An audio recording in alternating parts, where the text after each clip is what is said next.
Everyone, welcome to Teach Me Maths and GS channel. मेरा आज का video Navodaya Vidyalaya model paper 2022 mathematics के लिए है। इससे पहले इस टॉपिक पर हमने 3 वीडियोस अपलोड किए हैं। अगर आपने मेरे उन वीडियोस को नहीं देखा है तो प्लीज़ डिस्क्रिप्शन बॉक्स में उनके लिंक हैं, वहां से उन वीडियोस को देख सकते हैं, या फिर चैनल की प्लेलिस्ट नवोदय विद्यालय पर जाकर उन 3 वीडियोस को देख सकते हैं। आइए शुरू करते हैं आज का ये चौथा वीडियो। इस वीडियो में हमने क्वेश्चन नंबर 11 से क्वेश्चन नंबर 20 तक के क्वेश्चन लिए हैं, और इससे पहले का जो वीडियो है उसमें 1 से 10 तक के क्वेश्चन सॉल्व किए थे। तो क्वेश्चन नंबर 11 देखते हैं। पहले क्वेश्चन को पढ़ते हैं ध्यान से और देखते हैं कि क्या निकालना है, इसमें क्या फाइंड आउट करना है। क्वेश्चन में कहा जा रहा है कि राहुल ने एक साइकिल ₹1200 में खरीद कर ₹1500 में बेच दी। 1200 में खरीदी और बेची कितने की? 1500 की। 1200 में खरीदी और 1500 की बेच दी। तो कहा गया है कि लाभ प्रतिशत ज्ञात कीजिए। तो 1200 में खरीदी है और 1500 में बेच दी है, और निकालना है आपको लाभ प्रतिशत। खरीदी मतलब ये क्रय मूल्य है, 1200 रुपये इसका क्रय मूल्य हुआ, और बेची मीन्स क्या चीज़ दी गई है? ये दिया गया है विक्रय मूल्य। तो 1200 रुपये ये क्रय मूल्य है, और विक्रय मूल्य इसका है 1500 रुपये में बेच दी, तो 1500 रुपये इसका विक्रय मूल्य है। आपको फाइंड आउट करना है लाभ प्रतिशत। तो लाभ प्रतिशत के लिए आपको लाभ प्रतिशत का फार्मूला लगाना पड़ेगा, लेकिन पहले हम इससे क्या निकाल लें कि लाभ निकाल लें कि लाभ कितना हुआ। तो पहले लाभ निकालिए, और लाभ का फार्मूला होता है लाभ बराबर विक्रय मूल्य, शॉर्ट फॉर्म में लिख रहे हैं हम ये, विक्रय मूल्य माइनस क्रय मूल्य। ओके, विक्रय मूल्य है आपका 1500 रुपये, इसमें बेची है तो ये 1500 विक्रय मूल्य हो गया, माइनस क्रय मूल्य है 1200 रुपये, 1200 रुपये में खरीदी है तो ये क्रय मूल्य हो गया। इन दोनों को अगर आप घटाओगे तो आपके पास आ जाएगा 300 रुपये। 300 रुपये का लाभ हुआ। अब आप निकालोगे लाभ प्रतिशत।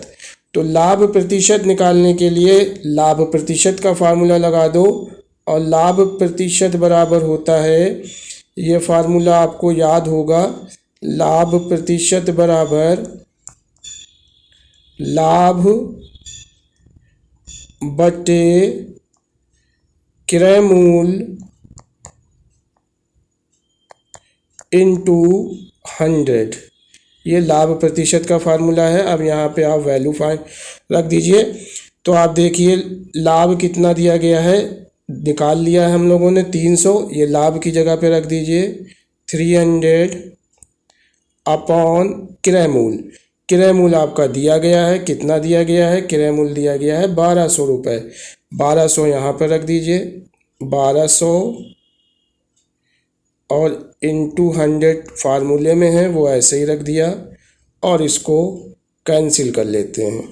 तो 0 से 0 कैंसिल कर दिया, और 3 से 12 को कैंसिल किया, 3 1 जा 3 और 3 4 जा 12, और 4 से 100 को कैंसिल कर दीजिए। अब अगर आप 4 से 100 कैंसिल करोगे तो 4 से 100 कैंसिल करोगे तो 4 दूनी 8 और 4 पंचे 20, तो आपके पास आ जाएगा 25%। कितना लाभ हो गया? 25%। तो देख लीजिए कौन सा आंसर सही है। तो आपको 4 ऑप्शन दिख रहे हैं, एक है आपका 20% और एक है आपका 25%। तो बी वाला आंसर सही है। तो इसका सही आंसर बी हुआ। तो बच्चों, क्वेश्चन नंबर 11 आपको समझ में आ गया होगा। इम्पॉर्टेंट क्वेश्चन है, इस तरह के क्वेश्चन आपको एग्ज़ाम में ज़रूर मिल जाता है। आइए अब देख लेते हैं क्वेश्चन नंबर 12। क्वेश्चन नंबर 12 देखिए क्या कह रहा है। क्वेश्चन नंबर 12 है कि एक टंकी पानी से 1/3 भरी हुई है। एक टंकी है जो पानी से 1/3 भरी हुई है। 1/3 का मतलब हुआ 1/3 भाग पानी उसमें है। उसके बाद यदि इसको भरने के लिए 60 लीटर और पानी की आवश्यकता हो, 60 लीटर और चाहिए, 1/3 के बाद प्लस 60 और चाहिए, तो कहा गया तो ड्रम की धारिता क्या है। ड्रम मतलब यहाँ पर टंकी से है। ड्रम मतलब है टंकी की धारिता आपको पूछी है। टंकी की धारिता यानी टंकी में कितना पानी आएगा ये आपको पूछा है। तो क्या कर लेते हैं, इसमें मान लेते हैं हम लोग। क्या देखिए मानेंगे, माना टंकी या ड्रम की धारिता को मान लेंगे। माना टंकी की धारिता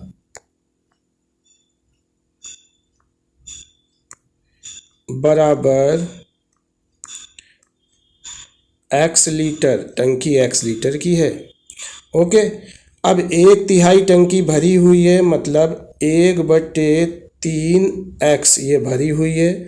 60 लीटर और पानी चाहिए तो प्लस 60 इसमें जोड़ दिया। अब ये टंकी पूरी भर गई तो ये बराबर किसके हो जाएगा, किसके हो जाएगा, ये x लीटर के हो जाएगा। ये पूरी धारिता है टंकी की, जितना उसमें पानी आता है, तो ये बराबर हो जाएगा x। यहाँ तक समझ गए होंगे। अब कैसे सॉल्व करेंगे, 1/3x आप ऐसे ही रखिए, और जो दूसरी तरफ राइट हैंड साइड में x है आपको दिख रहा है, उस x को लेफ्ट हैंड साइड ले आइए।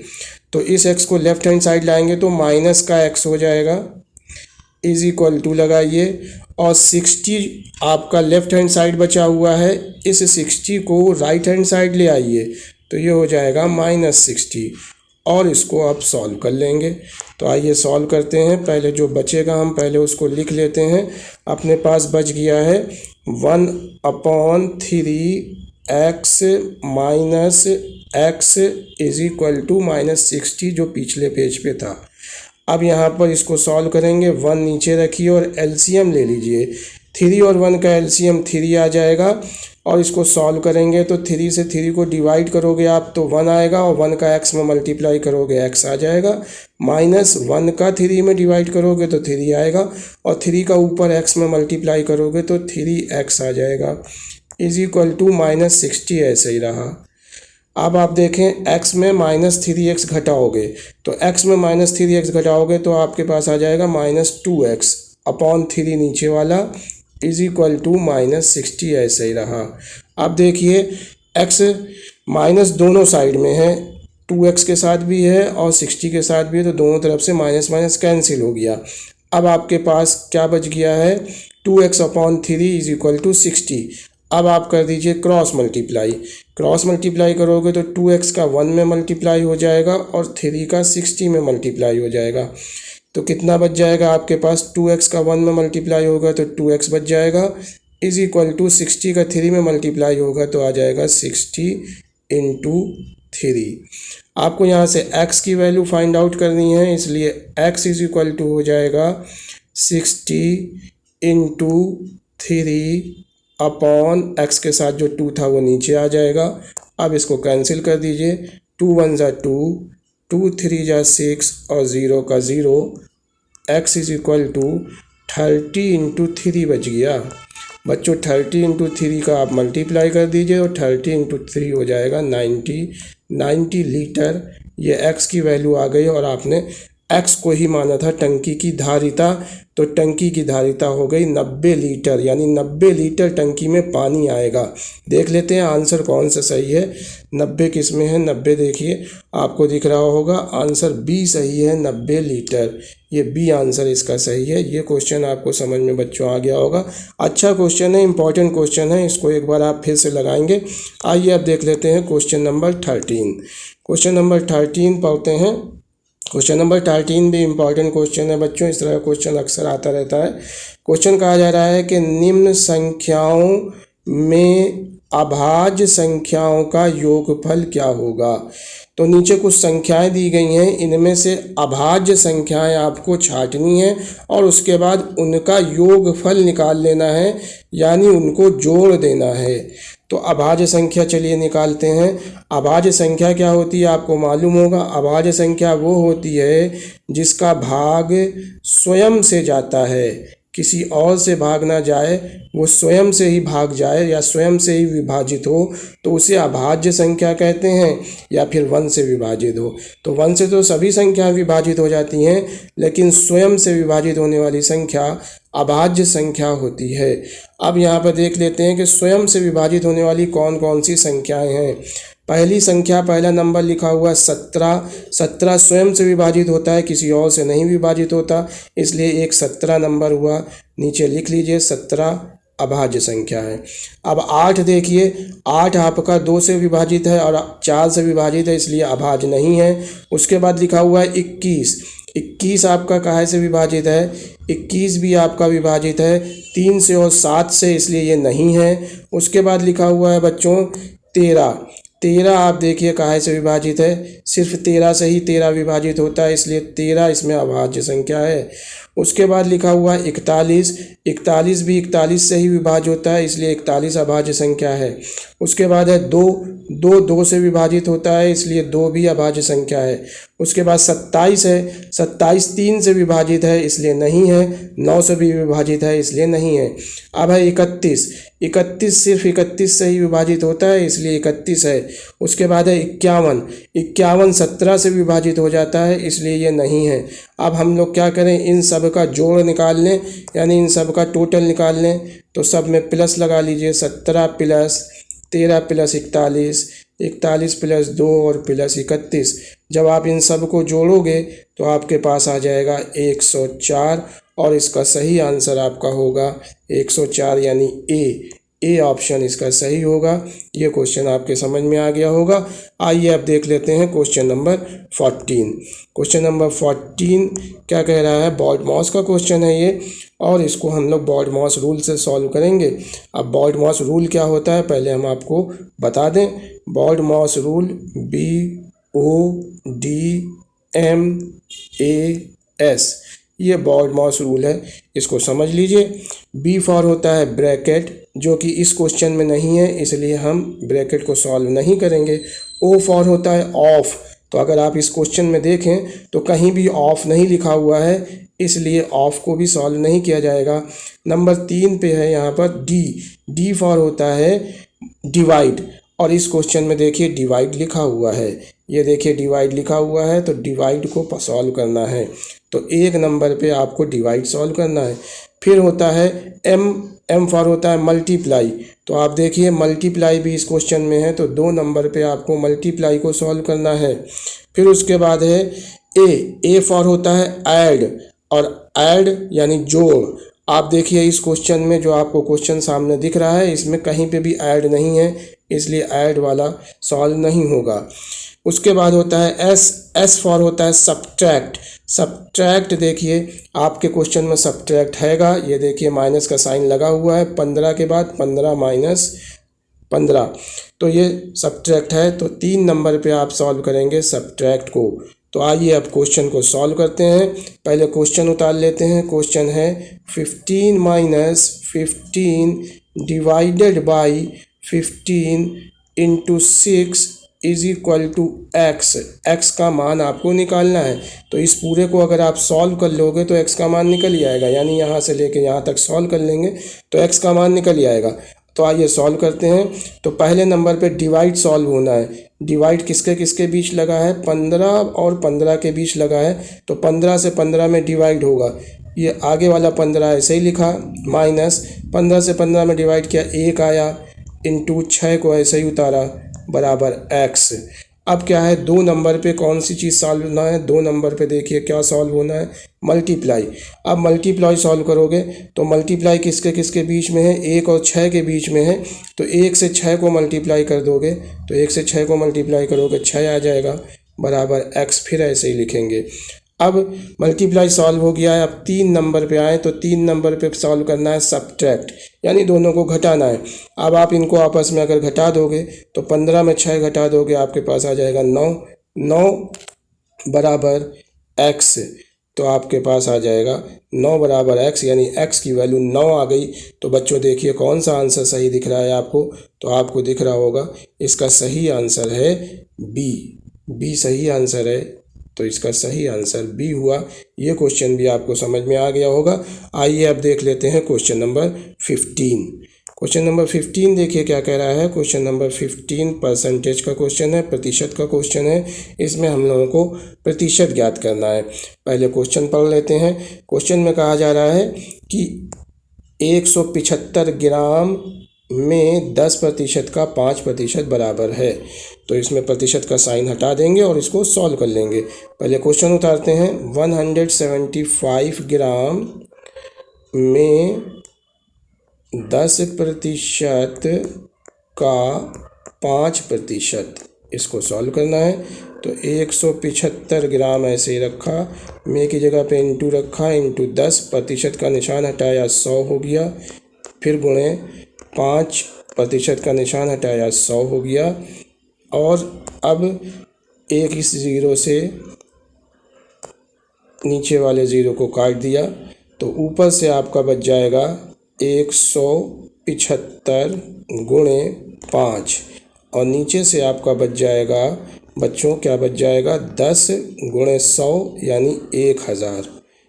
अब आप मल्टीप्लाई कर दीजिए 175 और 5 को, तो मल्टीप्लाई करोगे तो 5 का 5 में करोगे 25 हासिल 2, और 5 का 7 में करोगे 35 और 2 36, 37, 37 का 7 हासिल 3, और 5 का 1 में 5 1 9 5 और 3 8 बटे 1000 आपका ये नीचे बच गया।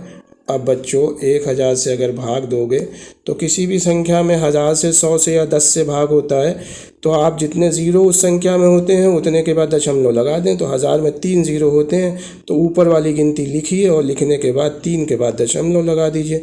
तो 3 ही के बाद 3 ही गिनती हैं अपने पास, यहाँ पे दशमलव लगा दीजिए, ज़ीरो बढ़ा दीजिए।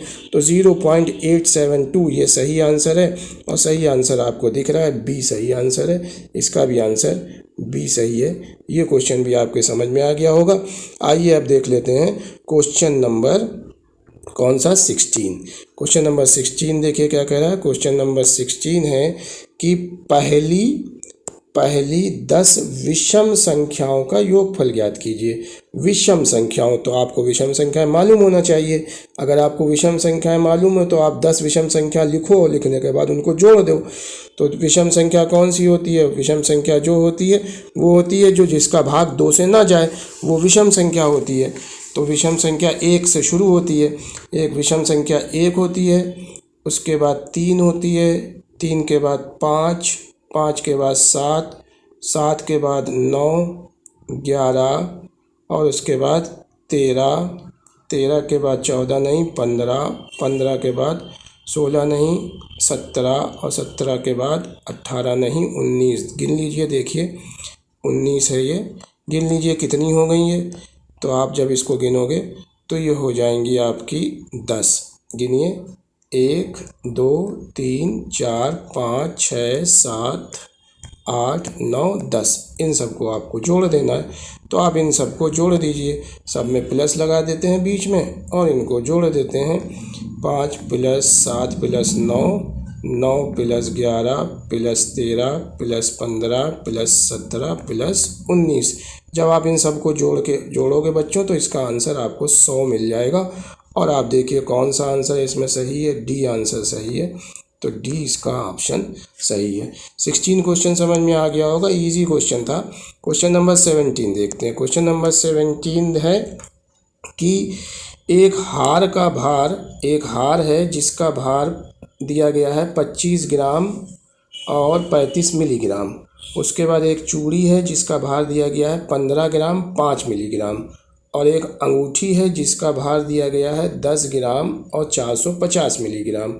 तो कहा गया गहनों का कुल भार बताइए, यानी सबको जोड़ना है। और आंसर देखिए काहे में दिए गए हैं बच्चों, ध्यान से देखिएगा। आंसर सब ग्राम में दिए गए, देखिए सारे ऑप्शन ग्राम में दिए गए, यानी आपको मिलीग्राम को इसको क्या करना है, ग्राम में चेंज करना है। जब तक मिलीग्राम ग्राम में चेंज नहीं होगा तब तक आप नहीं निकाल सकते। तो तो पहले हार का भार है, तो हार का भार जितना दिया गया है उसको हम लोग सॉल्व करते हैं, कितना ग्राम आ जाएगा। तो हार का भार है 25 ग्राम 35 मिलीग्राम।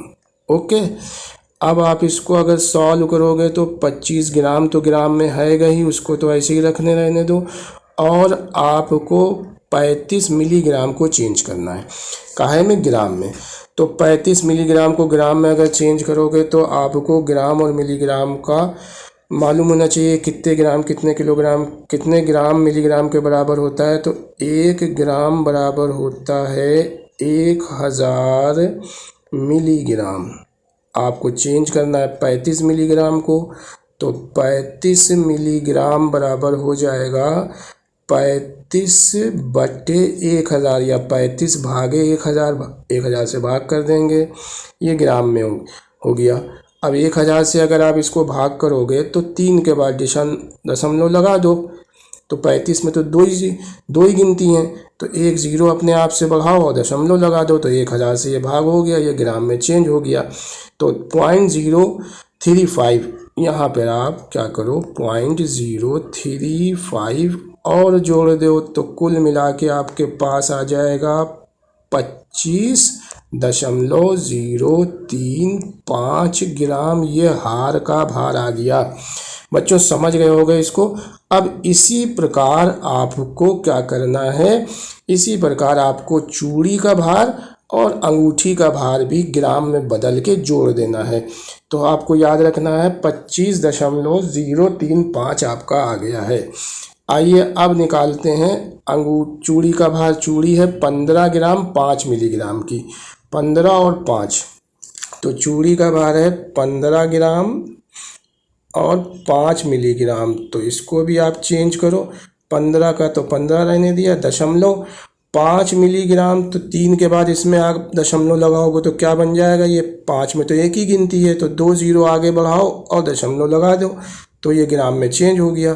तो यहाँ पर आ जाएगा 0.005 ग्राम, ये आपका आ गया है चूड़ी का भार।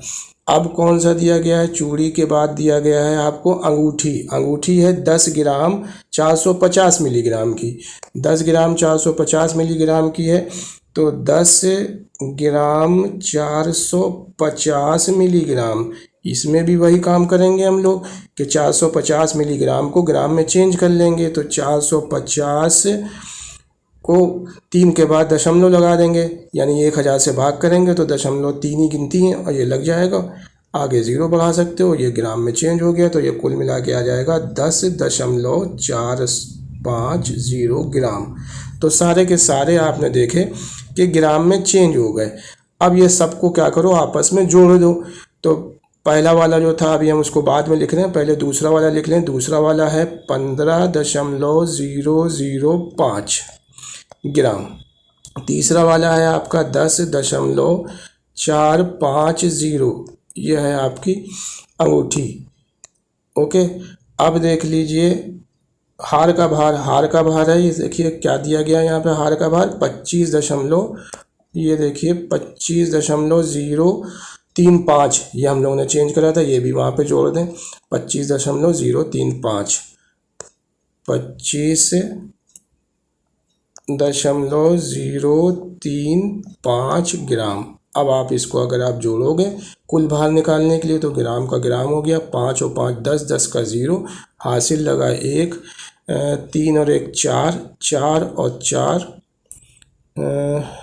5 5 10, 4 और 5 4 9, और उसके बाद 4 का 4 आ जाएगा, दशमलव 5 और 5 10, 10 का 0, हासिल लगा 1, 2 1 3 4 और 1 5, 50.490, या फिर इसको लिख सकते हैं 50.49 ग्राम।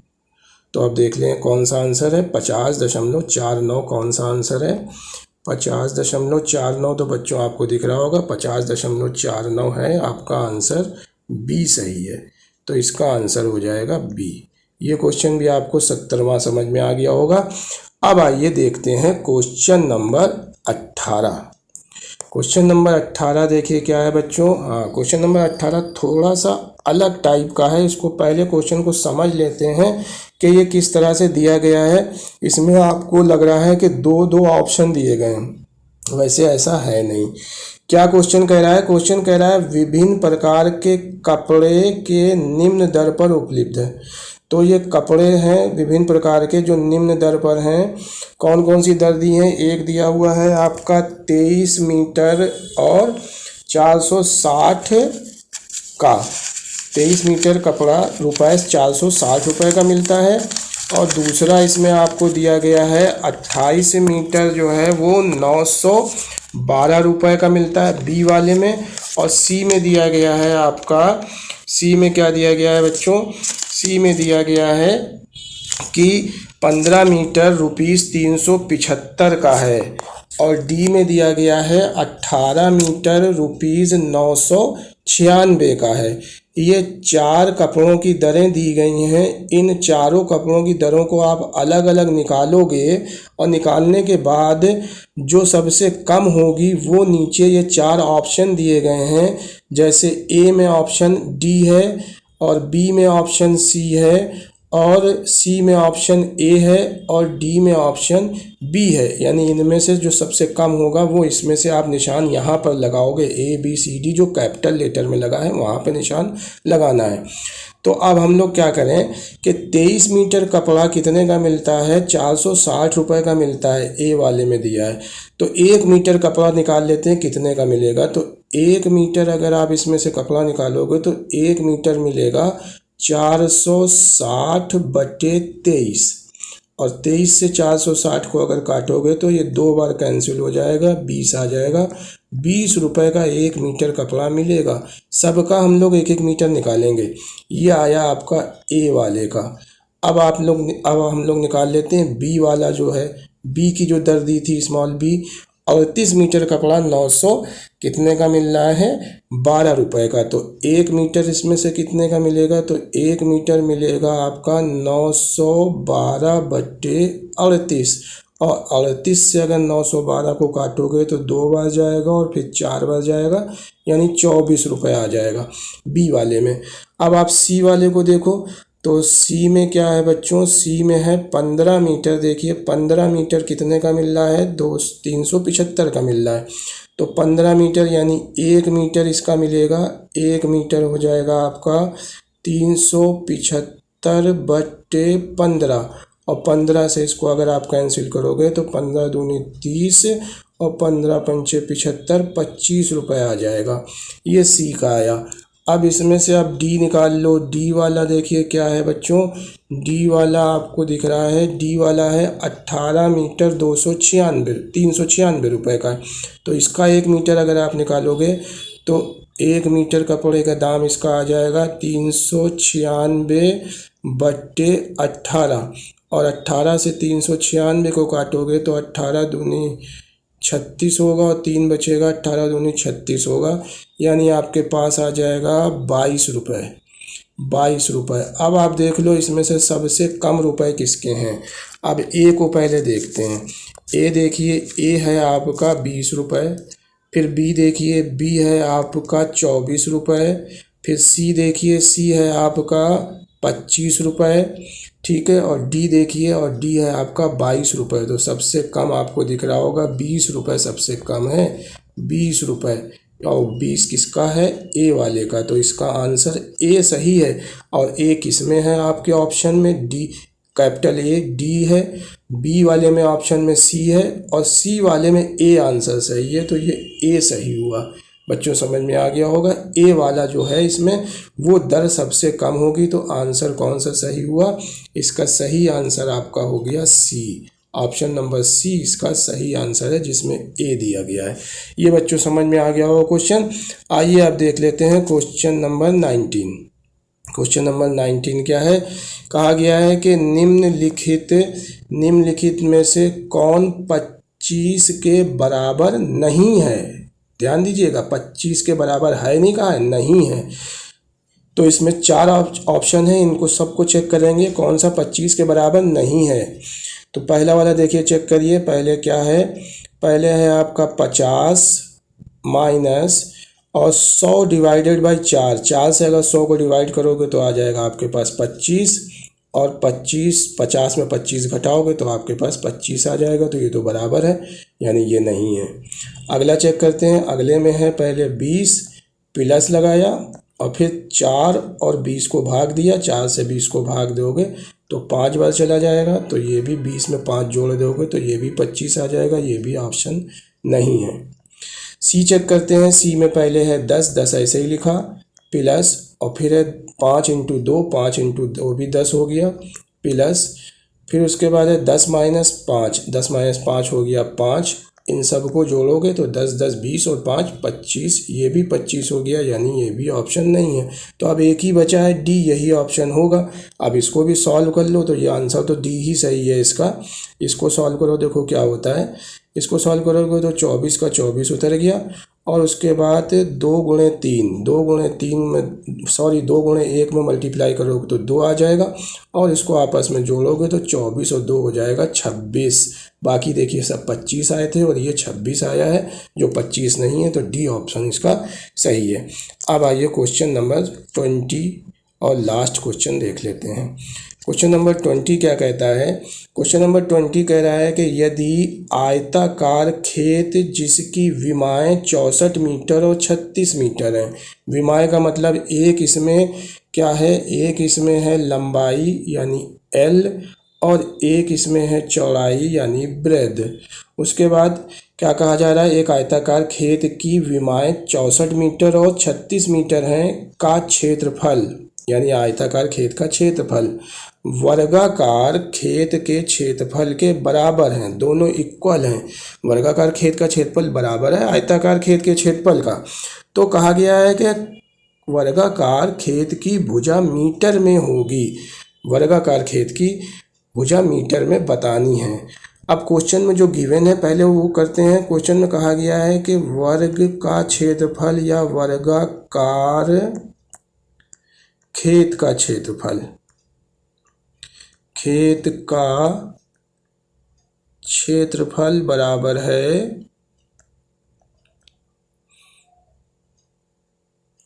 बराबर दिया गया है आपका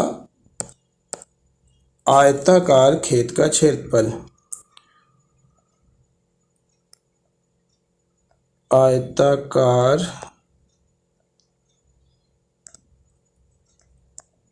खेत का क्षेत्रफल, ये क्वेश्चन में कहा गया है। अब वर्गाकार खेत का क्षेत्रफल का अगर आप फार्मूला देखो तो आपके पास मालूम है आपको क्या होता है। वर्गाकार क्षेत्रफल होता है, वर्गाकार खेत का क्षेत्रफल या वर्ग का क्षेत्रफल बराबर होता है भुजा गुणे भुजा, ये आपको मालूम है, बराबर आयताकार खेत का क्षेत्रफल मतलब आयत का क्षेत्रफल, आयत का क्षेत्रफल होता है लंबाई गुणे चौड़ाई मीन्स एल इंटू बी। ठीक, भुजा गुणे भुजा को आप लिख सकते हो भुजा की घात 2, 2 बार भुजा है तो भुजा की पावर 2 लिख सकते हो, बराबर एल। एल अब जैसा कि अभी हमने आपको बताया कि एल दिया गया है, इसमें कितना दिया गया है 64 मीटर, तो एल की जगह पे आप 64 रख दो, गुणे अभी हमने बताया बी भी दिया गया है, बी कितना दिया गया 36 मीटर, तो बी की जगह पे 36 रख दो। यहाँ तक समझ गए होंगे। अब एल और बी अगर आपने दोनों रख दिए तो अब क्या करना है, आपको भुजा निकालना है, तो भुजा यहीं रखिए, भुजा बराबर। अब आप देख रहे होगे कि भुजा के ऊपर स्क्वायर लगा हुआ है, इस स्क्वायर को आपको हटाना है। तो जब किसी एक तरफ से स्क्वायर हटता है तो दूसरी ओर आपका अंडर रूट का निशान लग जाता है। तो इधर अंडर रूट का निशान लगाकर लिख दीजिए 64 गुणे 36, और 64 और 36 का वर्गमूल निकाल लीजिए। तो 64 का वर्गमूल बच्चों होता है 8 और 36 का वर्गमूल होता है 6। तो ये आपके निकल के आपके पास आ जाएगा भुजा बराबर, जैसा कि अभी हमने बताया, भुजा बराबर 64 का वर्गमूल 8 और 36 का वर्गमूल होता है 6। तो भुजा बराबर हो जाएगा 8 गुणे 6। अब इसको अगर आपस में मल्टीप्लाई करोगे तो 8 छंग हो जाएगा 48 मीटर भुजा हुई। तो देखते हैं कौन सा ऑप्शन सही है। तो आंसर देखते हैं, देखिए बी आंसर आपका दिख रहा है, बी ऑप्शन सही है। तो इसका सही आंसर हुआ बी, ये बी आंसर आपका सही हुआ। ये हमारे 11 से 20 तक के क्वेश्चन हो गए। उम्मीद है आपको वीडियो पसंद आया होगा। अगर पसंद आया है तो बच्चों वीडियो को लाइक कीजिएगा और चैनल को सब्सक्राइब करना बिल्कुल नहीं भूलिएगा और वीडियो को शेयर ज़रूर कर दीजिएगा, जिससे कि आपके वो दोस्त जो नवोदय विद्यालय की तैयारी कर रहे हैं उन तक ये वीडियो पहुंच सके और उनको इससे फ़ायदा हो सके। Thank you very much.